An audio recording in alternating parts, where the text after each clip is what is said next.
Every 20 years, the White House demands blood. From 1840 to 1960, every single American president elected in a year ending in 0 died while holding the most powerful office on earth. 7 men, 7 deaths, 120 years of an unbroken, impossible pattern. This wasn't bad luck, this wasn't coincidence, this was something far more terrifying. They called it the Curse of Tippecanoe, a 150-year-old prophecy born from blood, betrayal, and the dying words of a Native American shaman. And what I'm about to tell you will make you question everything you thought you knew about American history. Because behind the marble halls, behind the portraits of great men, behind the illusion of invincibility, there lurked a shadow that no amount of power, money, or military might could defeat. The most terrifying part, some historians believe the cycle hasn't truly ended, it has merely evolved. This is the story they don't teach you in school. This is the story of the 0-year presidents. And once you understand the pattern, you'll never look at the American presidency the same way again. To understand how the most powerful men on earth became victims of an ancient prophecy, we need to go back to the beginning, not to Washington, not to Philadelphia, but to the frozen wilderness of the Indiana Territory in the early morning hours of November 7, 1811. The place was called Prophetstown. It was the spiritual center of a revolutionary Native American movement, led by 2 brothers who had sworn to stop the relentless tide of American expansion. Their names were Tecumseh and Tenskwatawa. Tecumseh was a warrior, a diplomat, and perhaps the greatest military mind the Native American nations ever produced. But his younger brother, Tenskwatawa, was something entirely different. He was known simply as the Prophet, a man who claimed to speak directly to the spirit world, a man who had predicted earthquakes, eclipses, and the deaths of his enemies with unsettling accuracy. The American settlers feared Tecumseh's army, but they were terrified of the Prophet. And there was one American who had made it his life's mission to destroy them both. His name was William Henry Harrison. Harrison was the governor of the Indiana Territory, a man of boundless ambition who saw the native lands as nothing more than obstacles to American destiny. He had spent years systematically stripping the tribes of their ancestral territories through a series of treaties that many historians now consider to be outright theft. By 1811, Tecumseh had had enough. He began building a confederation of tribes, a united front that stretched from the Great Lakes to the Gulf of Mexico. His message was simple: no more treaties, no more land, the line had been drawn. But Harrison saw an opportunity. In the fall of 1811, while Tecumseh was away recruiting southern tribes to his cause, Harrison marched an army of over 1,000 soldiers directly toward Prophetstown. His target wasn't just the village, it was the Prophet himself. What happened next would echo through American history for the next 180 years. On the night of November 6, 1811, Harrison's army camped just 1 mile from Prophetstown, near the banks of the Tippecanoe River. The soldiers were nervous. They had heard the stories about the Prophet's supernatural powers. Many believed he could turn bullets into water and make his warriors invincible. Tenskwatawa knew the attack was coming, and despite his brother's strict orders to avoid conflict until the Confederation was complete, the Prophet made a fateful decision. He would strike first. In the pre-dawn darkness of November 7th, hundreds of Native American warriors crept toward the American camp. The Prophet had performed elaborate rituals the night before, assuring his followers that the Great Spirit would protect them. American bullets, he promised, would not harm them. At 4:30 in the morning, the first shots shattered the silence. The battle that followed was brutal and chaotic. Warriors emerged from the shadows like ghosts, overwhelming the American perimeter in several places. For nearly 2 hours, the outcome hung in the balance. But as the sun began to rise, something became terrifyingly clear: the Prophet's magic had failed. Native warriors were falling to American bullets just like any other men. The promised invincibility was a lie. Panic spread through the attacking force, and by dawn, the warriors had melted back into the forest. Harrison had won, but he was not satisfied. His army marched into the abandoned Prophetstown and burned it to the ground. Every longhouse, every storehouse, every sacred structure was reduced to ash, and somewhere in the smoke and ruin, something ancient and terrible was awakened. But here's what history often leaves out. This is the detail that changes everything. When Harrison's soldiers found the Prophet hiding in the aftermath of the battle, they expected a broken man. What they got instead was something that would haunt the nation for generations.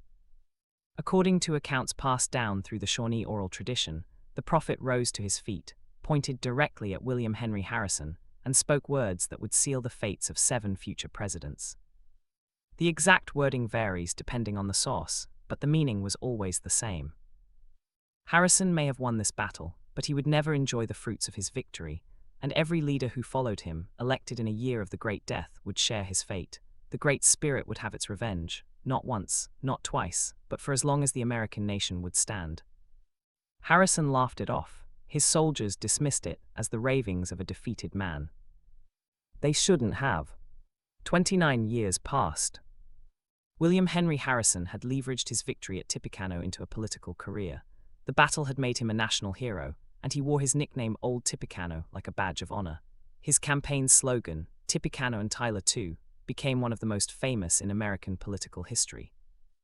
In 1840, a year ending in 0, William Henry Harrison was elected the 9th President of the United States. He was 68 years old, the oldest person ever elected president up to that time, but he was determined to prove his vitality to a nation that questioned whether he was too old for the job. The inauguration was scheduled for March 4, 1841. It was a cold, wet, miserable day in Washington, rain mixed with snow, the wind cut through the streets like a blade. And William Henry Harrison made a decision that would cost him his life. He refused to wear a coat. For nearly 2 hours, the new president stood in the freezing rain, delivering the longest inaugural address in American history, 8,445 words, nearly 2 hours of speech, all to prove that he was strong enough to lead. Within days, Harrison developed a cold. The cold became pneumonia. The pneumonia became something worse. Doctors tried everything. They bled him. They applied heated suction cups. They gave him opium, castor oil, and snake root. Nothing worked. On April 4, 1841, exactly 1 month after his inauguration, William Henry Harrison became the first American president to die in office. He had served just 31 days. The nation was shocked. Never before had a sitting president died. The Constitution didn't even have clear guidance on what should happen next. But amid the chaos and grief, very few people remembered the words of a defeated shaman 30 years earlier. That was about to change.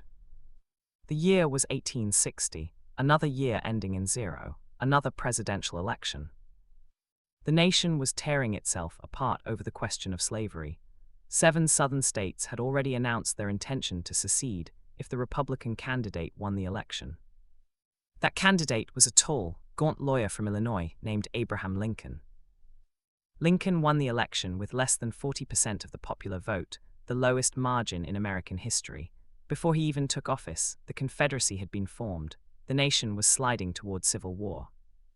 But there was another shadow hanging over Lincoln's presidency, one that had nothing to do with slavery or secession. Lincoln was deeply superstitious. He believed in omens, dreams, and premonitions, and from the very beginning of his presidency, he was haunted by a sense of impending doom.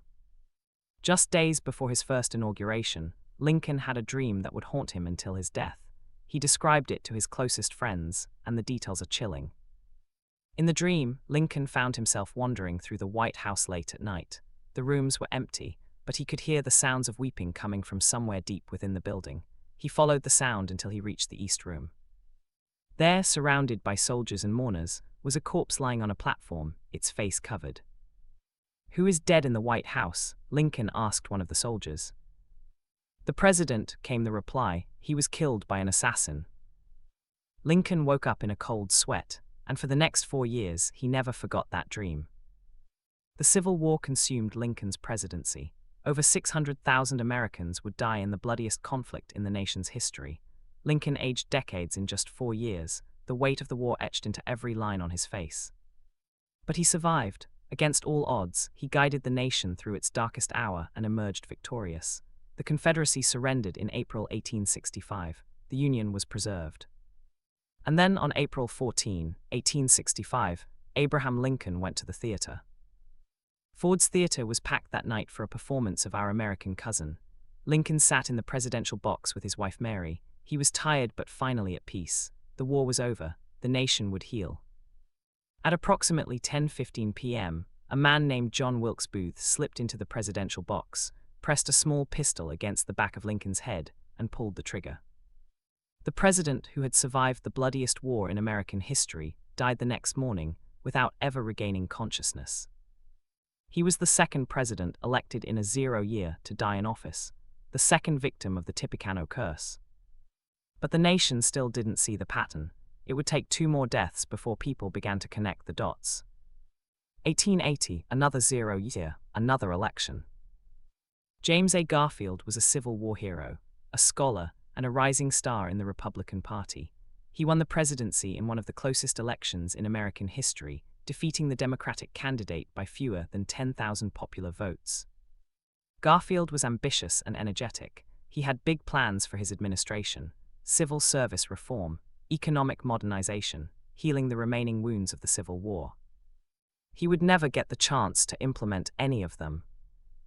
On July 2, 1881, just 4 months into his presidency, Garfield was walking through the Baltimore and Potomac Railroad station in Washington when a man named Charles Guiteau approached him from behind.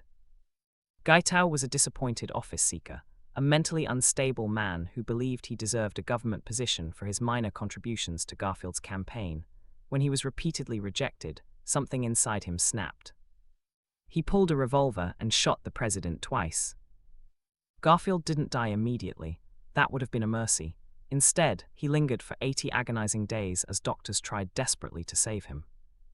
The medical treatment Garfield received is now considered one of the greatest tragedies in American medical history. Doctors probed his wounds with unwashed hands and unsterilized instruments, introducing massive infections into his body. Alexander Graham Bell even invented a prototype metal detector to try to locate the bullet lodged in Garfield's back. Nothing worked. On September 19, 1881, James Garfield became the third president elected in a 0 year to die in office. The pattern was becoming impossible to ignore. By 1900, the Tippecanoe curse was no longer a forgotten folk tale. Newspapers openly discussed it. Political cartoons referenced it. Some voters reportedly hesitated before casting their ballots in 0 years, afraid they might be sentencing their candidate to death. William McKinley was not superstitious. He was a practical, pragmatic man who had led the nation through the Spanish-American War and into a new era of international power. He was popular, successful, and confident. In 1900, he won re-election in a landslide. But the curse didn't care about popularity. It didn't care about confidence. It only cared about the calendar. On September 6, 1901, McKinley was attending the Pan American Exposition in Buffalo, New York. He was greeting visitors in the Temple of Music, shaking hands with hundreds of ordinary citizens who had lined up to meet their president. One of those citizens was a young anarchist named Leon C. Zolgos. He had wrapped his hand in a white handkerchief, hiding a small revolver inside. When McKinley extended his hand in greeting, C. Zolgos raised his wrapped hand and fired twice at point-blank range. McKinley staggered backward but remained standing. His first words were for his wife, "My wife, be careful how you tell her." His second words were for his attacker, as guards began to beat C. Zolgos, "Don't let them hurt him." For 8 days, it seemed like McKinley might survive.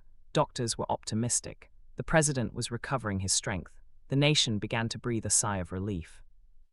Then on September 13th, gangrene set in. McKinley died early the next morning, September 14, 1901. He was the 4th president elected in a 0 year to die in office. Now everyone was paying attention. The year 1920 brought Warren G. Harding to the presidency.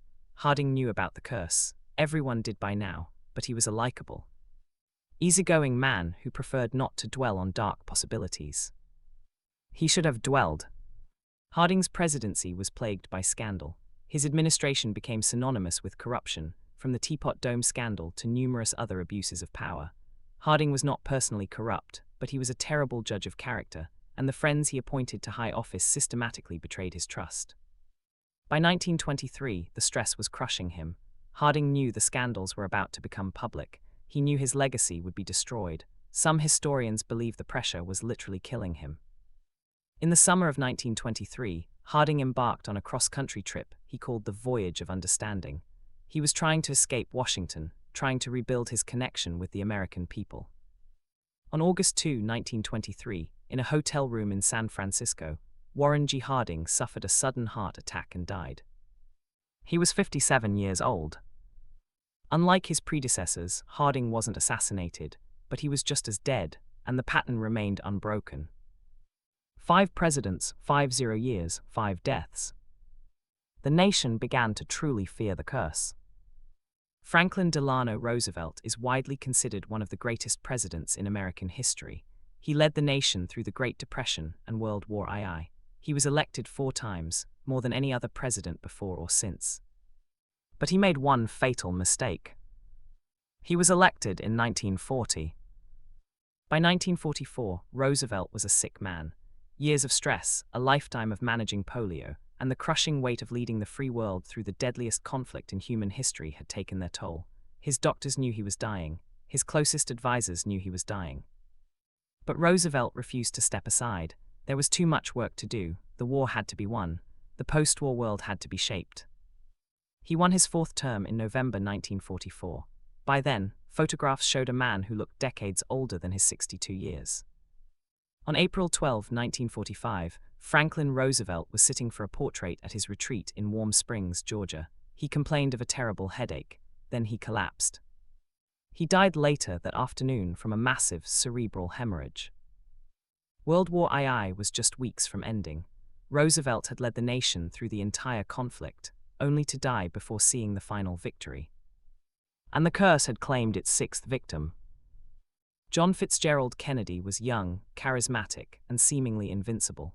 At 43, he was the youngest elected president in American history. He represented a new generation, a break from the past, a fresh start for America. He was also acutely aware of the Tippecanoe curse. Kennedy often joked about it in that dark, gallows humor way that was characteristic of his Irish Catholic upbringing, but those close to him said the jokes masked genuine unease. Elected in 1960, Kennedy was the 7th president to face the curse, and despite the modern trappings of the space-age presidency, the ancient pattern was about to reach its terrible climax. November 22, 1963, Dallas, Texas. The motorcade route had been published in the newspapers. The president would be riding in an open limousine through the heart of the city. Security was light by modern standards. Kennedy wanted to be close to the people. At 12:30 p.m., as the motorcade passed through Dealey Plaza, shots rang out from the Texas School Book Depository. The first bullet struck Kennedy in the upper back, the second destroyed his skull. America's youngest president was dead at 46. The assassination of JFK became one of the most analyzed, debated, and mythologized events in American history. Conspiracy theories flourished for decades, but amid all the investigations and speculation, one fact remained unchanged. John F. Kennedy was the 7th consecutive president, elected in a 0 year, to die in office. The Tippecanoe curse had claimed its most famous victim. Here is where the story takes a turn into the truly strange. Historians and researchers have catalogued dozens of eerie parallels between the 0 year presidents, particularly between Lincoln and Kennedy. Some of these connections are genuinely unsettling. Lincoln was elected in 1860. Kennedy was elected in 1960, exactly 100 years apart. Both were shot on a Friday, both were shot in the head, both were shot in the presence of their wives. Lincoln was killed in Ford's theater. Kennedy was killed in a Ford Lincoln automobile. Lincoln's assassin, John Wilkes Booth, was born in 1839. Kennedy's assassin, Lee Harvey Oswald, was born in 1939, exactly 100 years apart. Booth shot Lincoln in a theater and fled to a warehouse. Oswald shot Kennedy from a warehouse and fled to a theater. Both assassins were killed before they could stand trial. Lincoln's successor was Andrew Johnson, born in 1808. Kennedy's successor was Lyndon Johnson, born in 1908, exactly 100 years apart. The list goes on and on.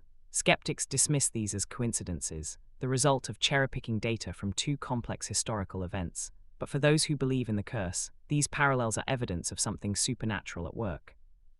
As if history itself was following a script written by the prophet in 1811. 1980, another 0 year, another election. Ronald Reagan won the presidency in a landslide, defeating the incumbent Jimmy Carter in one of the most decisive elections in modern history. Reagan was 69 years old, the oldest person ever elected president up to that time. And he knew about the curse. Reagan had spoken about it in interviews. He was aware of the pattern, but like his predecessors, he refused to let superstition stop him from seeking the highest office in the land. On March 30, 1981, just 69 days into his presidency, Reagan left the Washington Hilton Hotel after delivering a speech. As he walked toward his limousine, a young man named John Hinckley Jr. opened fire with a .22 caliber revolver. Hinckley fired 6 shots in less than 2 seconds. One bullet ricocheted off the presidential limousine and struck Reagan in the chest, stopping less than an inch from his heart.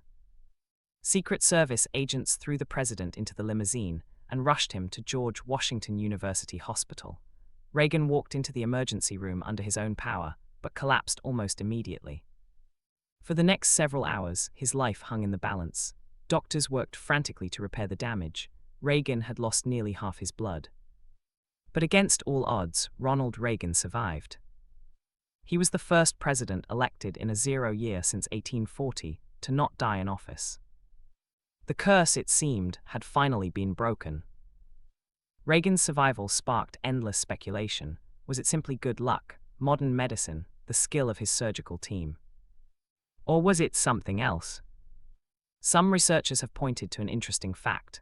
Reagan's mother, Nell Reagan, was deeply religious and reportedly practiced a form of faith healing.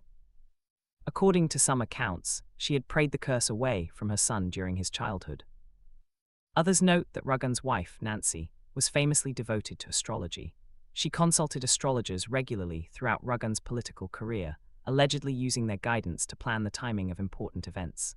Some have speculated that Nancy's astrological advisors may have helped Reagan avoid dangerous situations during his 0 year term. Still others point to the bullet's trajectory. It missed Reagan's heart by less than an inch. If it had struck just slightly to the left, he would have died instantly. Was this luck, fate, or something else intervening? We may never know the truth. But one thing is certain. After 140 years and 7 deaths, the pattern was finally broken. Ronald Reagan served 2 full terms and died peacefully in 2004 at the age of 93. The curse had been defeated. Or had it? The year 2000 brought another 0 year election, one of the most controversial in American history. George W. Bush won the presidency after a bitterly contested recount in Florida, ultimately decided by the Supreme Court. For the first time since 1840, a 0 year president took office without the public expecting him to die. Reagan had broken the curse. The modern age had triumphed over ancient superstition. But on May 10, 2005, a man named Vladimir Yatyanin threw a live grenade at President Bush during a speech in Tbilisi, Georgia. The grenade landed within 65 feet of the president. It failed to detonate. A malfunction in the triggering mechanism prevented the explosion. If the grenade had worked, Bush and dozens of others would have been killed instantly. Was this another example of the curse's reach? A near miss that proved the pattern was still trying to assert itself? And then there was 2020. The 2020 election was held in the shadow of a global pandemic. Joe Biden won the presidency at age 77, the oldest person ever elected to the office. Another 0 year, another president. As of this recording, Biden has survived his term, but the pattern has never been about immediate death. Harrison served 31 days. Canada served over 1,000. The curse has always worked on its own timeline. And there's another factor to consider. Some researchers believe the curse hasn't ended. It has simply evolved. They point to the increasing intensity of political violence in America, the multiple threats against modern presidents, the deepening divisions that echo the tensions of previous 0 years. The curse, they argue, may no longer take the form of a single assassination or illness. Instead, it manifests as chaos, as division, as the slow unraveling of the very institutions the presidents are supposed to lead. Is this interpretation a stretch? Almost certainly. But so was a Native American shaman's curse in 1811. Let's step back from the mythology and look at the facts. Between 1840 and 1960, 7 presidents elected in years ending in 0 died in office. That's a 100% death rate over 120 years. Is this statistically impossible? No. With a small sample size and a wide range of causes of death, coincidence remains a plausible explanation.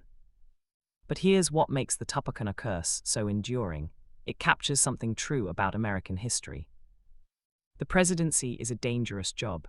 4 presidents have been assassinated, 4 more have died of natural causes while in office. Countless others have faced attempts on their lives. The curse gives shape to a fear that has always lurked beneath the surface of American political life, that no one, not even the most powerful person in the world, is truly safe. And perhaps that's why the story endures. Because whether or not Tenskwatawa actually spoke those words in 1811, whether or not the curse has any supernatural power whatsoever, the pattern is real.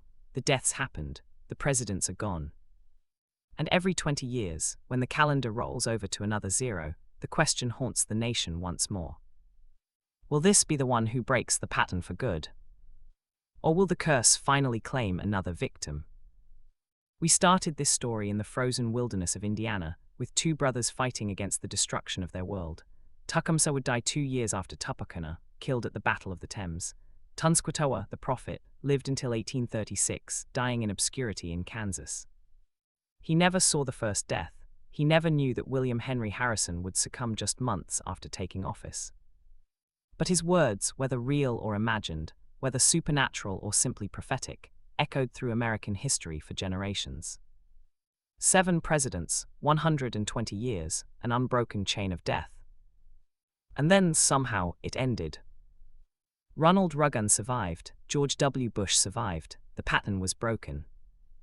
But here's the question that keeps historians, folklorists, and conspiracy theorists up at night. Did the curse truly end, or does it simply wait, patient as time itself, for the next moment to strike? The next 0 year is 2040.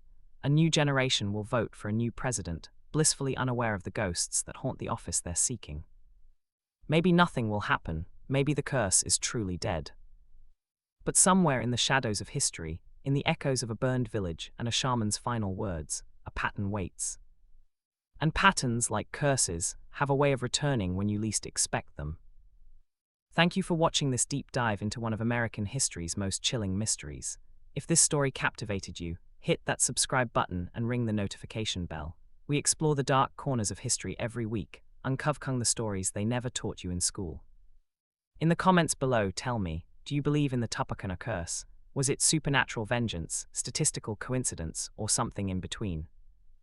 And remember, in 2040, when the next 0-year election arrives, think about this video.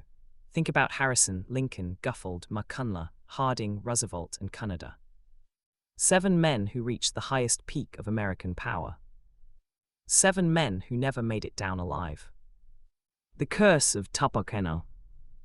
The pattern that terrified a nation. And the question that remains unanswered to this day.